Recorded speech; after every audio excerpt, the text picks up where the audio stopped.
Hello everyone! How you all doing?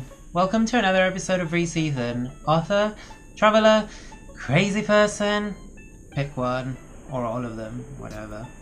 The results are in for the giveaway that I've been running for a chance to win this beautiful Guy With The Suitcase mug and a $20 gift card from Amazon. So if you watch until the end of this episode, you will find out who the winner is. Today I'm gonna do the AuthorTube Newbie Tag. AuthorTube is a community on YouTube where authors get together and support each other and do amazing stuff. The AuthorTube Newbie Tag is a set of questions, and everyone who joins the community or anyone who is tagged gets to answer the questions and make a video out of it. I am not famous enough for anyone to tag me. Question number 1. How did you find out about AuthorTube? I found out about AuthorTube through Alina Popescu's YouTube channel. She did the AuthorTube Newbie Tag challenge and asked anyone who wanted to join in to feel free to tag themselves and do a video with the questions. So that's what I'm doing. This one is on you, Alina. Question number 2. What genres do you write in? My genres are fantasy and sci-fi.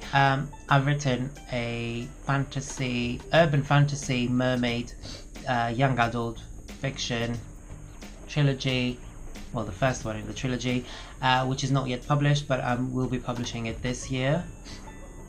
And I also write romance, young adult, new adult, and adult, mainly in the LGBTQ genre. So that means I write gay, lesbian, transgender, and whatnot romances. I just finished my latest novel, which I've submitted to a publisher, so we'll see how that goes. And I'll keep you updated because I've got exciting stuff happening about it. Even if it's not published through them, I will publish it on my own, and it will be fun. So much fun. I also write scripts for comedy and drama. I do have a film in post-production at the moment, and hopefully it will be ready to go in about a year's time. It was filmed in 2014, so it's been quite a long time since it's been in post-production, but it's gonna be good. It is. Question number 3. What is your preferred writing tense, point of view, and category of story? I prefer writing first person past tense, although I do tend to write mainly third person past tense for all my romance. And category of story, I think I covered in the previous question. My preferred category, a couple of years ago, I would say fantasy and sci-fi, but after having dedicated so much time in contemporary romance, I'm kind of torn between the two because I enjoy writing both equally. So I will have to say, like, I enjoy writing anything. I don't have a preferred category. I think I would prefer adult, especially considering when I'm writing romance, because I feel there's a much clearer audience out there for it. I think young adult is such a difficult market to target because a lot of young adult people don't read ebooks. I think that's my experience. That's what I've learned, which means I'm screwed when it comes to my trilogy, young adult trilogy, because I don't know what's going to happen with it. Who's going to buy it? Are you going to buy it? I'm not going to buy it. Question number 4. Are you a plotter, a pantser, or a planter? I am a plotter, my friends, because, I mean, come on, you've got to use those check of guns. If you don't know what's going to happen, how are you going to use them? How are you going to surprise your audience? I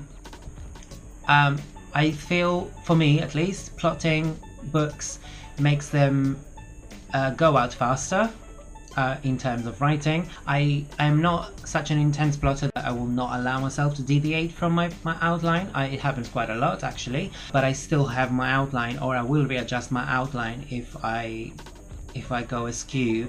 And I think outlining your books saves you a lot of time in the first draft phase. So after you finish that phase, if you're a pantser, I feel that you would need to go through a lot of revisions to make sure that everything makes sense, that there's a good pace and narrative, which I think you avoid by outlining and plotting everything. I think if you want to be if you want to spend less time revising your book, plotting it is time saving. If you disagree with me, just let me know in the comments and we can start a war. Maybe not a war, like maybe a cuddle war or something like that, because I don't like wars. Wars are bad. Wars are evil. Don't be evil. Question number 5. Are you self-published, published, or yet to be published? I am self-published. I have published 6 books myself, self-published, and I have 2 stories, 1 poem, 1 short story in 2 anthologies. The plan for me is to eventually be a hybrid author, so I do want to publish with a publisher eventually, and have some of my titles with a publisher and some of my titles self-published, or most of my titles. I do like the control that you get as a self-published author, and you get to put the books out there faster than a publisher would. I think the smart thing to do is being a hybrid author, going with publishers that have quite a lot of big on their audience, niche audience, and by publishing with them you get your name out there in those with their readership, and then when you publish something on your own, people will go and follow you because they know that you have quality product. And then we've got the next question, which is I need to read this one because it's a long one. What publishing company, literary agent, and/or printing company are you represented by or use? If you're not yet published, what is your dream publishing house and/or literary agent? I don't know why they would include printing company in this question. I don't know if I'm missing something, but I don't know how a printing company can represent you. But that's beside the point. I'm not judging the question. I am not represented by any literary agent or publisher, as I've already mentioned. My dream publishing house would be, I don't know, Bloomsbury. They published Harry Potter, but no, I think it would be HarperCollins or Penguin, because they are quite big and they're quite good. If someone came knocking on my door saying, do you want to deal with us for such and such amount, I would not say no, my friends, but if I could choose, I would probably choose them. But then again, I would have to see the contracts and all that, so I can't say for sure. Let's move on. What AuthorTube related videos can we expect to find on your channel? So, on my channel, as you already know, if you have followed me and you've subscribed before, you can find videos about writing, about publishing, about marketing. I'm also going to be doing author chats. I've done one already with a few authors. That was fun. And I'm going to be sharing stuff from my life, but that's not related to writing, so I guess that's it. Question number 8. When did you start writing? I started writing when I was 12, and after I finished Harry Potter. I'd been reading since I was 3, 4, probably since I was 1 year old. But I started writing when I finished Harry Potter, I think it was the 3 books, the first 3 books, 4 books. And I needed to write. I had so much inspiration, so much. I didn't know you could do so much with your imagination, and I wanted to put it to good use. I excuse the dog, by the way. He's a little shit. So yeah, that's when I started writing. And question number 9, what was the first story you ever wrote? The first story I wrote was a story about 2 brothers. They were twins, and they were named after Fred and George from Harry Potter, so I guess it was kind of fan fiction. And they discovered magic powers and a magic school and a big giant that came to take them to that school. So it was basically fan fiction. Yeah. I think looking back, it was not original at all. Question number 10. What authors have inspired your writing the most? Like I said, after finishing the Harry Potter series, I started writing, so I would say J.K. Rowling had a massive influence on my writing, especially when I converted from the Greek translations to the English original publications. It changed my whole idea of writing and what I could do with it. Another author that has influenced me quite a bit was Anthony Horwich. He's written the Alex Rider series, the Power of Five series, which is an amazing series, and if you haven't read it, you should, because it's amazing. And he inspired me because of the way he writes and how he writes. He travels a lot and he researches the places he writes about, which I know is commonplace, like you always do your research. But for me, when I was reading him, the first time I was reading him, it was a new thing. I didn't realize that you had to go to all these places you write about to write about them. And another author that I enjoyed reading when I was younger, and just I loved his world building, and I'm assuming he has influenced me, was Philip Pullman with his Dark Material series. I just adored that series. It was after I finished Harry Potter, the first four, and the fifth one hadn't come out yet, and I saw the last one in the series. I don't know the English title, I can't remember it now because I read it in Greek, but I saw the cover and I grabbed it, and I grabbed all three of them and I read them and I just loved it, and I can't believe there's a new one coming out. Not soon enough. So, question number 11. Do you schedule your writing sessions or simply get to writing whenever you can find the time? I do schedule my writing if I have a project especially. So this last month has been intense as fuck because I've been writing every single day I was off, and even when I was working, sometimes after work, okay, or before. And I do schedule my writing, but I still struggle to find the balance between work life, personal life and writing life. I don't write every day. I personally think if you have a full-time job that you rely on to pay rent and bills and everything, it's a very shit advice. I can argue about it. I don't mind if you think otherwise. I just think writing every day can be detrimental to your personal life and to your work life and to your physical health, really. Especially if you have a full-time job, that's what I mean. If you have a part-time job and you write every day, kudos to you, well done. I would do that, but I have a full-time job. I work 50 hours a week. I cannot write every day. Even if I wanted to, I wouldn't, because I would die. This month has been crazy and I'm exhausted. So yeah. Question number 12. Do you type on a computer, typewriter, write everything out by hand, or use a blend of those? And where do you write in general? I use a blend of writing by hand, writing on my computer, and writing on my phone or tablet. I use Bluetooth keyboard to write on my phone or tablet. I do not do touch writing at all. I suck at it. But this has been life-saving because I spend a lot of my time on the tube, the underground, and buses and trains and all that, and it was such a waste of time for me. And then I started writing on my BlackBerry when, like, how many years ago, started writing on my BlackBerry because it had a full keyboard and it was so convenient. And then I kind of got hooked on writing when I was commuting.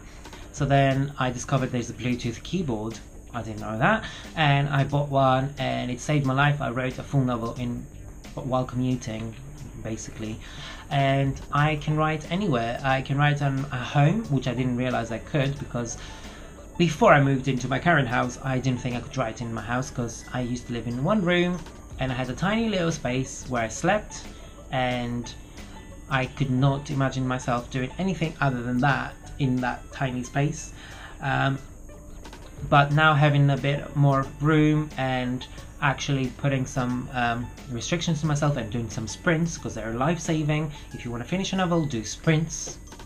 I figured out, I realized that I can work from anywhere. I can work at home, I can go to the pub and write, and I can go to the park and write, which I don't really do because you need to have access to things when you're writing. But yeah, it's been an amazing experience finding out that I can write anywhere, even at home.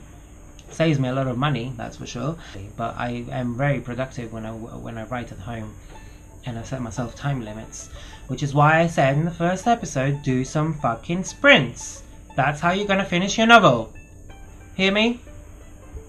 I'm watching you. Question number 13. What are you most looking forward to now that you're part of AuthorTube?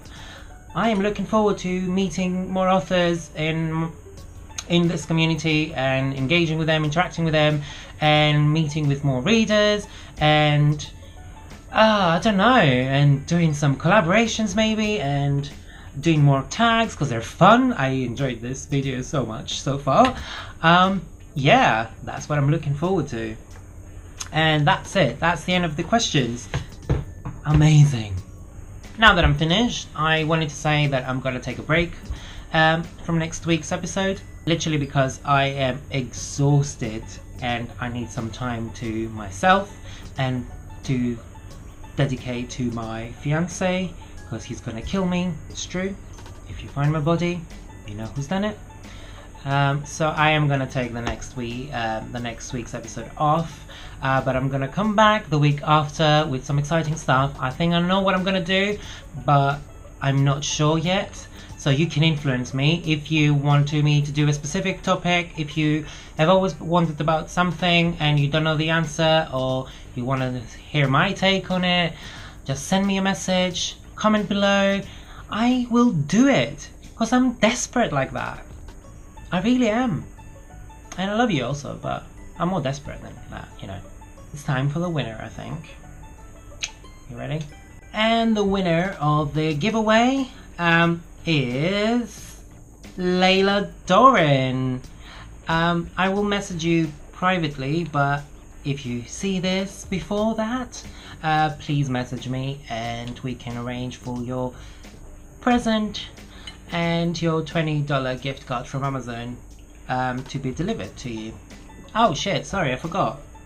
I was gonna give you guys a chance to help me decide what my next work in progress is gonna be. So I was gonna give you the chance to do a little vote. I think I'm gonna do it here. I don't know how it works, but I've seen it when I was doing my settings, so it might work, it might not. So the first project I am thinking of taking up, now that I have free time again, is Pretty Little Red, which is the second book in the series of Once Upon a Guy, and it's a series of contemporary gay romances set in New York City. And the second book, Pretty Little Red, is a trans, asexual, homoromantic romance, which about a trans escort and a millionaire client.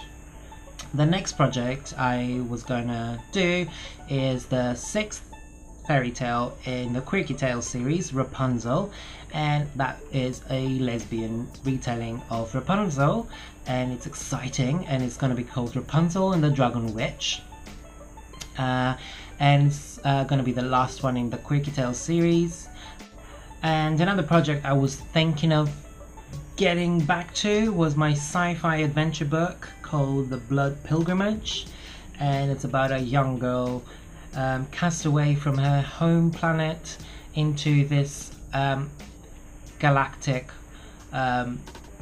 war, and she's brought into this world knowing nothing about anything, and it's basically like a galactic odyssey where you get to see her develop into a full-grown adult. And the fourth choice was the Blade and Dust book. If you don't know what Blade and Dust is, which you probably don't, it is an adult, dark, urban fantasy romance about an assassin and a wizard, and how they get together as enemies, but they grow fonder of each other and they help each other fight the bad guys, which is a vampire overlord of London. And those are the projects that I'm considering getting back to.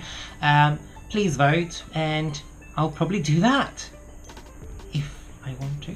But having said that, I will be dedicating a lot of my time now to finishing my film that I said I did in 2014, which is a joke, because it needs to finish at some point. And I'm gonna do that a bit until my wedding, and I'll probably do some writing during my honeymoon and get back on the game when I'm back. Yes, so that's it for today, guys. Thank you so much for watching. Please don't forget to vote and share and comment and subscribe and like and shout about how much you love me. And I'll see you in 2 weeks' time. Bye!